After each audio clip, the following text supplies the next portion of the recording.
有睇開我 Instagram 嘅網友都知道，我啱啱過咗新加坡、馬來西亞走咗轉啦，咁啊食咗好多 Nando's，食飽晒啦今次。咁同埋有網友咧就一直都喺度問我整蛋包飯啦嚇，啱啱好啦，咁有個 inspiration， 不如 Nando's 嘅 spicy rice 配蛋包飯啦。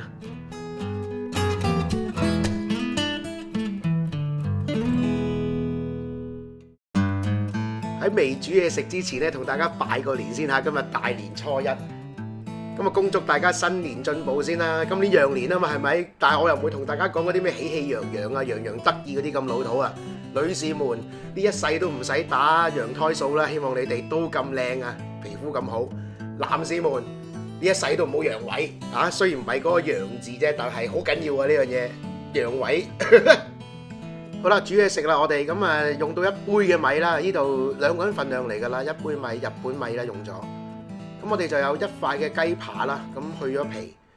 咁半個紅椒，半個青椒，咁我哋啱會將佢切碎剁碎佢嘅。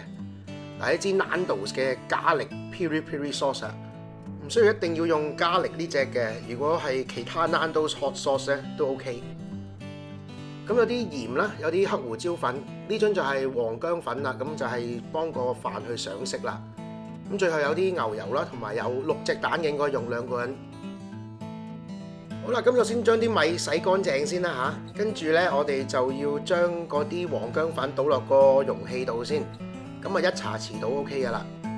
再溝埋1杯嘅熱水啦，溝勻咗之後就倒落啲飯度，咁啊煲飯啦，好似普通咁樣。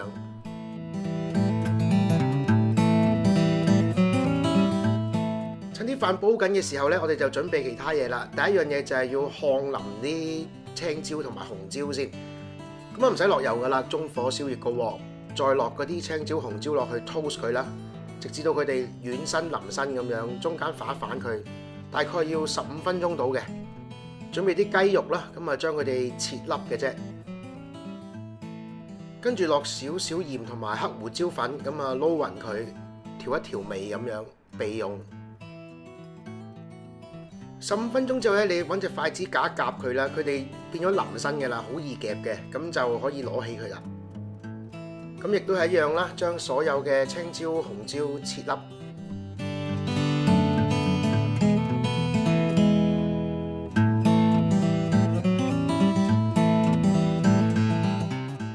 洗一洗個鑊啦，咁啊中火燒翻熱佢，再落20克嘅牛油落去啦。落埋啲雞肉落去，咁啊炒熟佢嘅啫，唔使好耐噶啦，1-2分鐘到，咁就可以落埋啲青椒、紅椒啦，兜一兜佢先，就可以落埋嗰啲飯落去啦，咁啊兜一兜勻佢先啦。日式嗰啲蛋包飯咧，個飯質咧就唔係話啲乾身嗰啲飯嚟嘅，係濕炒咁滯嘅。咁我哋兜一兜勻佢之後咧，我哋就可以落4個湯匙嘅呢啲 Nando's 醬啦。再炒一炒佢啦，兜一兜勻佢啦，咁都要試一試味嘅，睇下個味你夠唔夠啦。咁我自己就落多啲啦，啲味 OK 咧，咁就可以拔起佢先，盛起備用。先打勻咗3隻蛋先啦嚇，每個人都要3隻噶啦，咁因為2隻太薄啊，整唔到。好啦，到最後煎蛋嗰部分咧，咁啊一樣啦嚇，中火燒熱個鑊，又落20g 嘅牛油落去。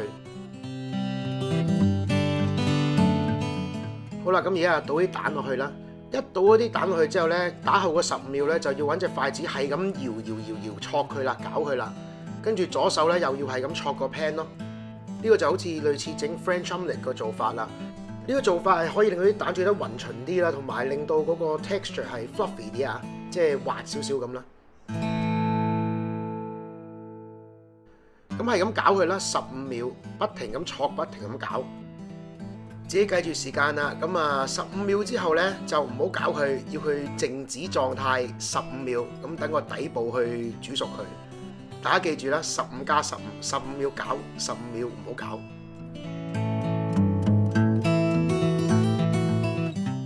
咁之後咧就可以熄火啦，由佢用個 pan 裏邊嗰啲餘溫繼續煮啦，就唔好太熱啦，當然係咪？如果唔係全部熟晒啦。咁就可以擺一半頭先炒咗嗰啲飯落去啦，咁就慢慢嚟啦，擺喺中間嗰度。唔使壓得太滿嘅，同埋唔好去到咁邊個位啊，因為如果咁樣呢個蛋就包唔起噶啦。好似咁樣啦，慢慢嚟推返啲飯入中間咁樣，慢慢 shape 佢啦，咁啊推返去中間變返靚仔少少啦，少技巧啊整呢個，即係唔係話好易，睇落好似好易咁啦嚇。好啦，啲飯搞掂之後咧，就輕輕手咁傾斜個 pan 啦，tilt 佢啦，跟住就將兩邊包埋一齊啦。小心啲啊，因為個蛋好易穿啊。其實慢慢得噶啦，就住咁樣將佢推返啱個位。咁兩邊都係啦，兩邊都包住佢，就唔使話包到冚晒嘅，因為底部嚟噶嘛呢個係。嗱個 pan 要傾斜少少噶啦，都係慢慢將佢推落去。咁一陣間就係愛嚟反佢上隻碟度咯。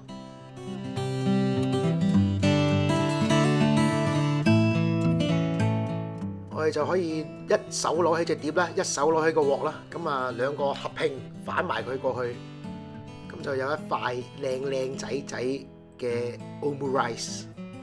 揾啲廚房紙啦，咁啊壓實佢，再 shape 個靚啲嘅形狀嘅啫。咁呢個靚地嘅半月形啦，係咪？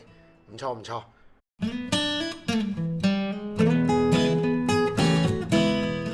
咁啊食嘅時候加翻少少沙律落去，咁就 OK 噶啦，又幾健康咁咯，可以叫做啱細路仔嘅。如果唔係好似我咁落咁多 Nando's 醬嘅話，好啦，喂，多謝大家收睇先，同埋真係啦，新年快樂，新年進步啦，呢一年大家都好嘅，拜拜。